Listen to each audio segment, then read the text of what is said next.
Hello everyone, welcome to this video. Today we'll be talking about the VFC AK-74M, I believe it is this model after. But first I want to talk about this box. It comes in a really nice box. It isn't a plain brown box, so it's always a plus, because the brown box is also boring. But yeah, there's a bunch of cool designs on it. But what it comes in with it is a magazine. It's the black one. I believe they have made plum ones also. They look pretty cool.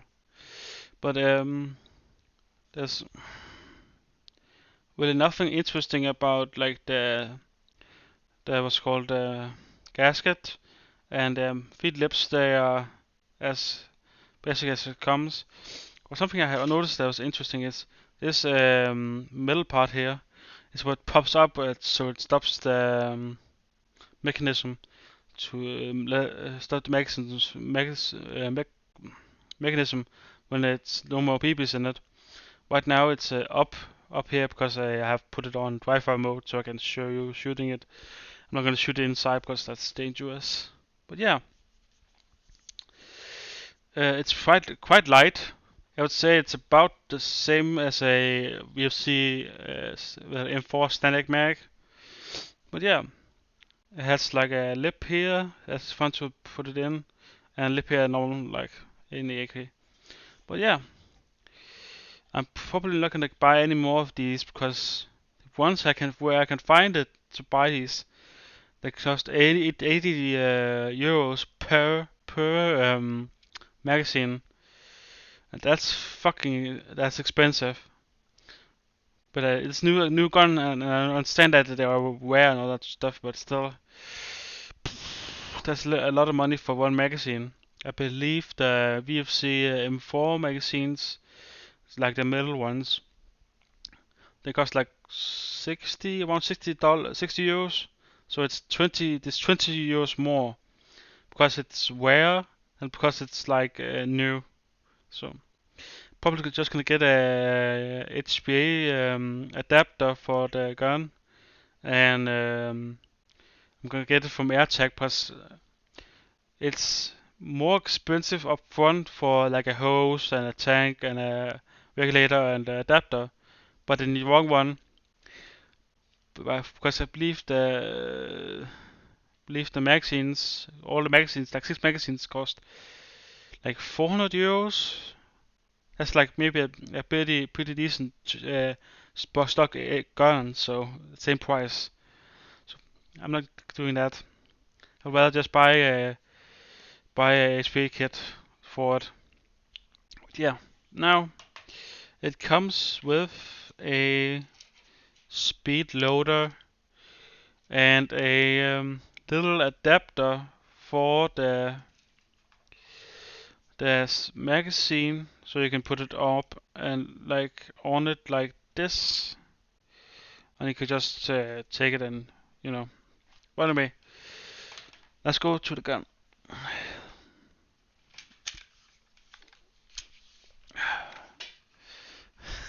I'm so happy I finally got one of these.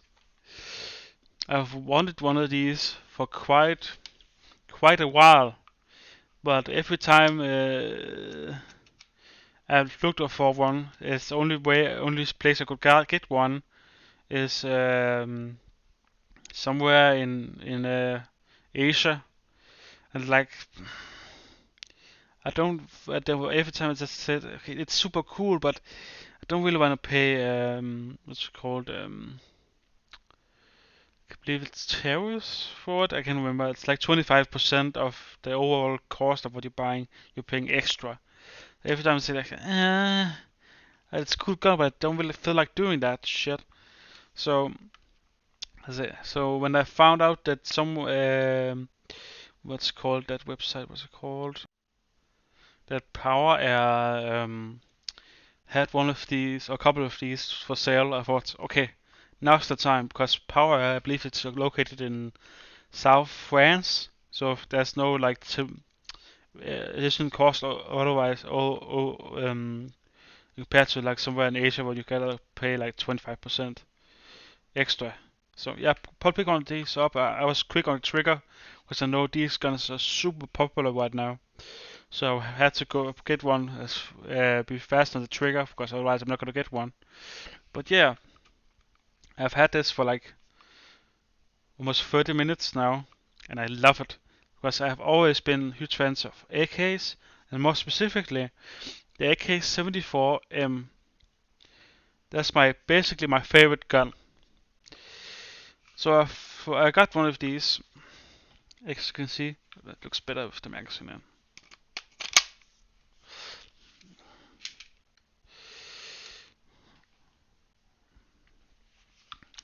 So yeah, as you can see, I also have a ISO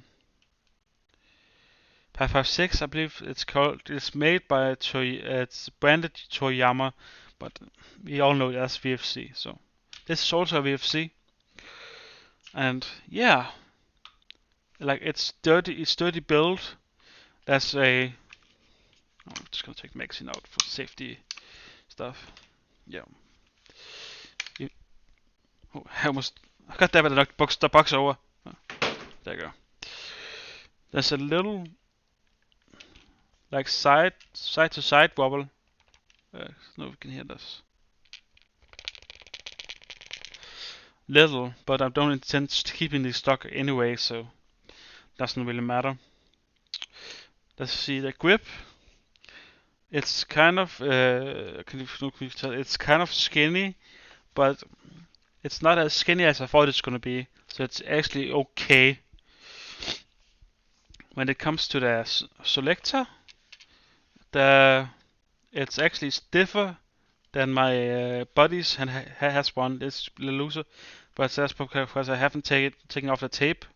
I'm probably not gonna do that because I like it how stiff it is. So I'm gonna take it off, even though it kind of looks ugly, but that's whatever.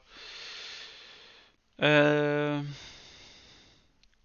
I expected, the top handguard is wobbly.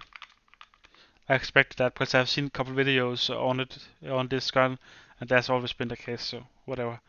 I don't really intend to keep the front handguard either.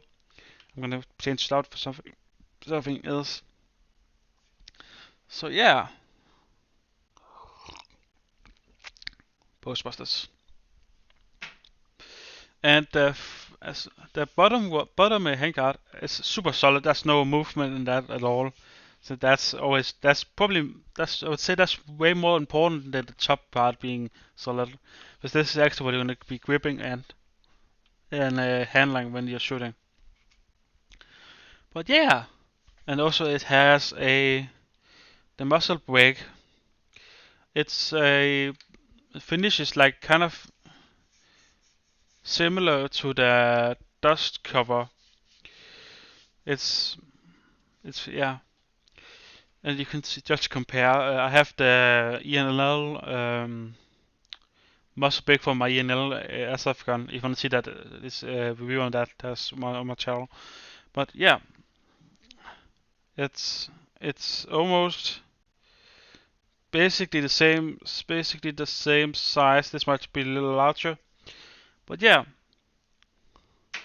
it also has like this basic clean water I don't expect to be using. But yeah, I'm so happy that I finally got one of these.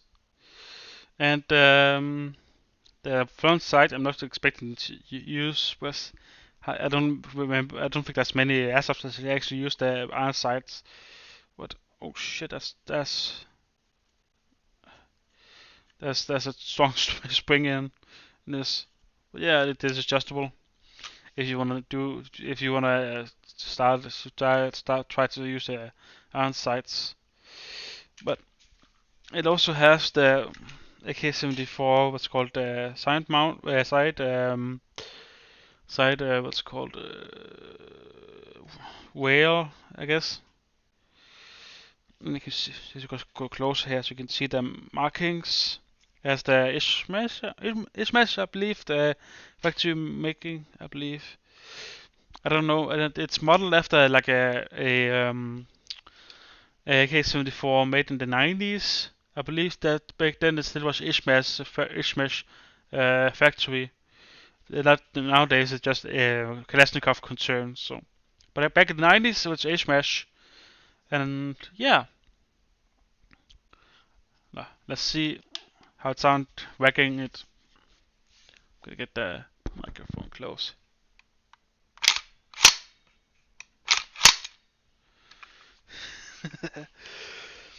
Like I can feel there's quite a lot of mass there. Let's see, take the magazine out. No BBs, no BBs in the gun.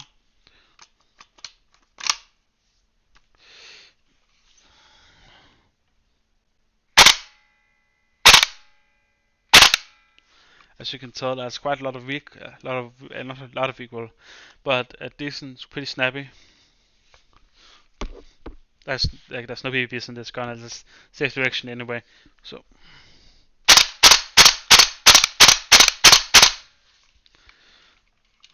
It's pretty fucking cool. Yeah. Let's try it. Let's try it on full auto. Why not?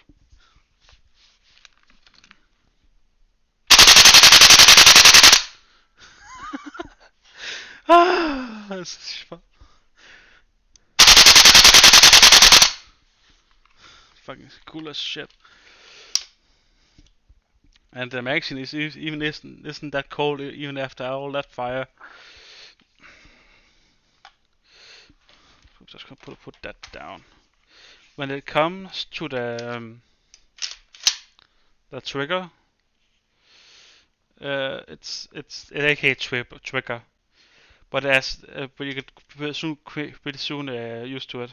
Like you can get it to that's like around there, and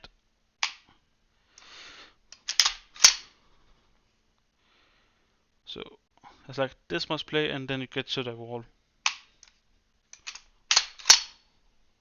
So yeah,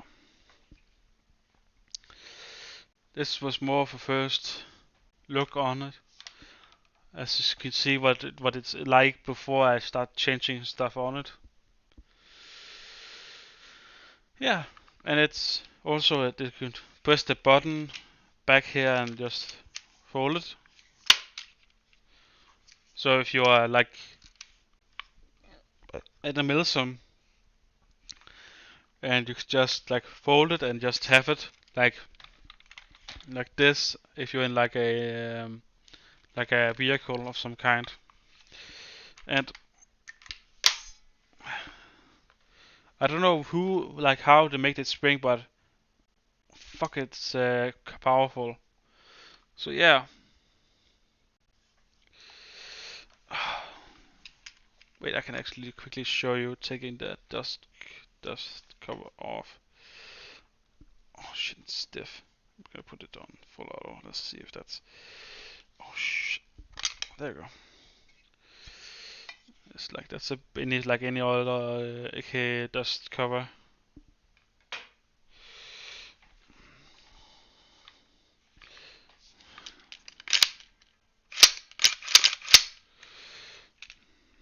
Quickly just put the magazine in. Put it on semi.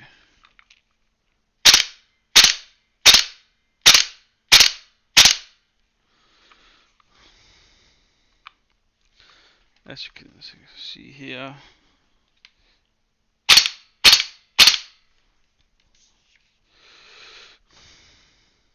Yeah. And let's take that bolt out. Yeah.